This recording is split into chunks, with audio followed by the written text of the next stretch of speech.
Points to Ponder by Nir Minusi. This podcast is made possible by our kind supporters over at Patreon.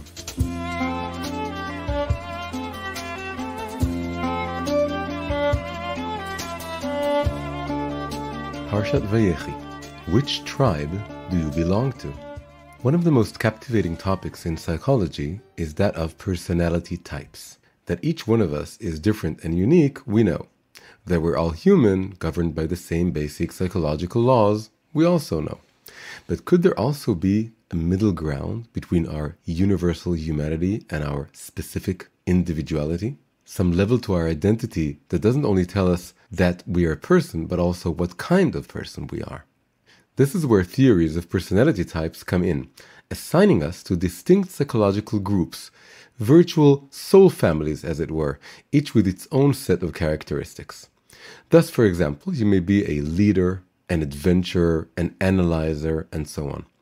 One approach divides us into 4 types, another into 16 types, and yet others into other numbers. These theories can be seen as modern reincarnations of ancient systems such as astrology, which also divides us into groups according to our zodiac sign, and on that basis makes assertions about our nature, our purpose, even our fate. In the Torah too, we can find the concept of personality types. It's found in this week's Torah portion, Vayechi, the last portion in the book of Genesis. Genesis is called the Book of the Patriarchs. It's not surprising then that it concludes with the death of the third and final patriarch, Jacob, also known as Israel, and with the blessings that he gives to his sons. With Jacob, nascent Judaism advances a level. While Abraham and Isaac each had only one son fit to follow in their footsteps, Jacob is unique in that his bed is complete. That's what the sages said about him. He leaves the world on his deathbed, surrounded by 12 sons who all swear to continue his legacy, each one going on to found one of the 12 tribes of Israel, or in Joseph's case, even 2 tribes. 2 new things happen here. First of all, there are now several sons following in their father's footsteps, and second of all sons take part in continuing the legacy. The divine covenant, originally revealed only to Abraham, begins to branch out and, like a sunbeam passing through a stained glass window, breaks into different colored beams. Yet no light particle is lost. All hues complete each other and join together to create a higher unity, a whole that is greater than the sum of its parts. Notice that Jacob is very careful about giving each son a strengthening blessing that suits him. Even Simon and Levi's blessings, which on the surface sound like curses, have always been interpreted in a positive light. And indeed, later on in history, both these sons become important tribes, with Moses, Aaron, and Miriam, as well as the entire dynasty of Levites and priests, all coming from Levi. In thus blessing his sons, Jacob is rectifying having given a coat of stripes only to his most beloved son Joseph, which aroused the jealousy of the brothers. One commentary describes the coat as having different colored stripes.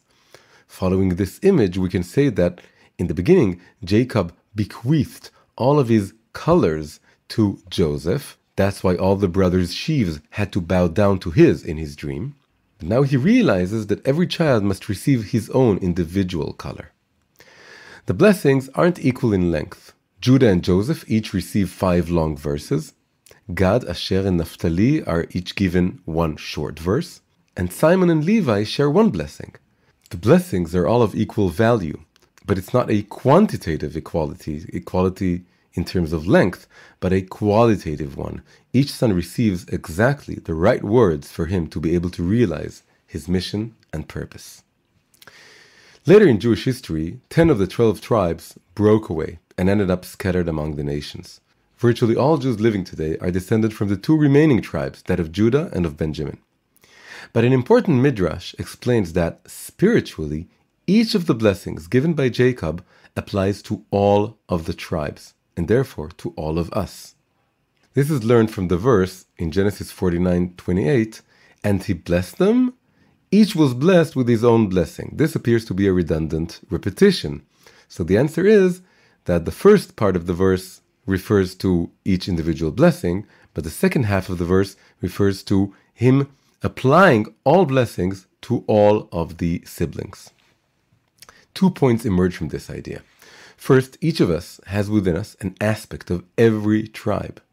And second, each of us may be connected to one specific tribe and be its spiritual child, regardless of which tribe we physically descend from. This concept underlies an entire topic in Kabbalah, originating in Sefer Yetzirah, the Book of Formation, according to which the 12 tribes correspond to the 12 months of the year, and also to 12 spiritual senses, unique abilities or talents that shine or are strengthened during their respective months. In other words, there are 12, or with Joseph's sons, 13 Jewish personality types. Each one of us belongs to one of them by virtue of the month we were born in, but also we can connect to all of them as we go through the yearly cycle. This concept also imparts an important and deep principle regarding educating children. We all know the verse in Proverbs, "He who spares the rod hates his son. Chosech shivto soneh bno." On a simple level, this means that one who refuses to punish or rebuke his child, in fact, hurts him. But Chassidut suggested an additional original interpretation. The Hebrew word for rod, shevet, also means tribe. According to this, the verse can be read as saying, he who spares, i.e. prevents, his child from connecting to his or her soul tribe, this is the one who is hurting their child. As parents and educators, we have the obligation to recognize regarding each child what is their spiritual root and make sure they connect to that root, to that tribe.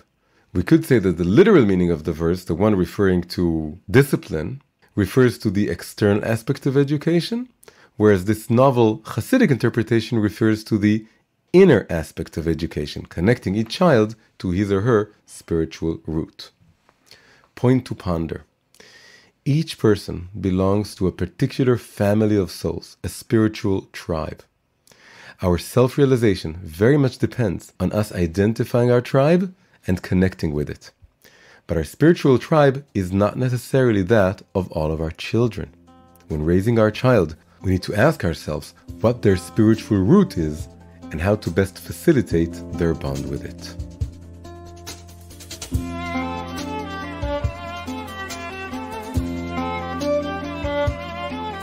Hi, if you enjoyed this episode, please leave a like and subscribe. You may also consider becoming a supporter by going over to patreon.com/nirmenusi. That's patreon.com/nirmenusi.